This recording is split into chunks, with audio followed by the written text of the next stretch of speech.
Hi friends, welcome to my channel. ఈరోజు పెసర అప్పడాలు ఎలా తయారు చేయాలో చూపిస్తాను. ఒక కేజీ పెసరపప్పుకి పావు కేజీ సాయమినపప్పు కలిపి మనం మరేపించుకోవాలండి. పిండి మాత్రం చాలా మెత్తగా ఉండాలి. నేను ఇప్పుడు వీడియోలో చూపించిన విధంగా నేను 2 గ్లాసుల పిండి కలుపుకుంటున్నానండి. మనం వాటర్ తాగుతాం కదా, పెద్ద గ్లాసు, దాంతోనండి. 1 గ్లాస్ పిండికి 1 చెంచా ఉప్పు, 1 చెంచా కారం, 1/2 చెంచా సోడా ఉప్పు, 1/2 చెంచా ఇంగువ అండి. ఇంతవరకు కలుపుకోవాలి. మనం చపాతీ పిండి ఎలా కలుపుకుంటామో అలానే కలపాలండి.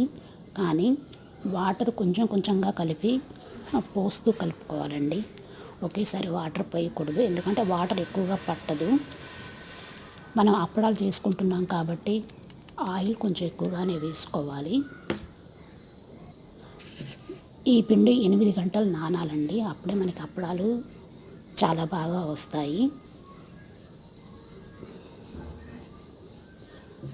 మనం ఉదయం కలుపుకుంటే పిండి సాయంత్రం వరకు నానబెట్టుకోవాలండి.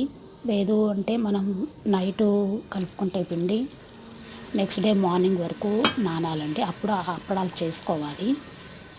మీరు ఒక్కసారి ఇలా ట్రై చేయండి. మీకు ఏదైనా డౌట్స్ ఉంటే నాకు మెసేజ్ చేయండి.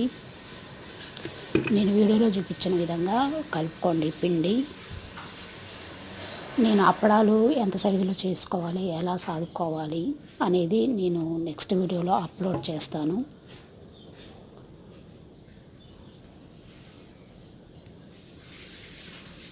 మీకు ఈ వీడియో నచ్చితే లైక్ చేయండి, షేర్ చేయండి, సబ్స్క్రైబ్ చేసుకోండి. థ్యాంక్స్ అండి. బాయ్.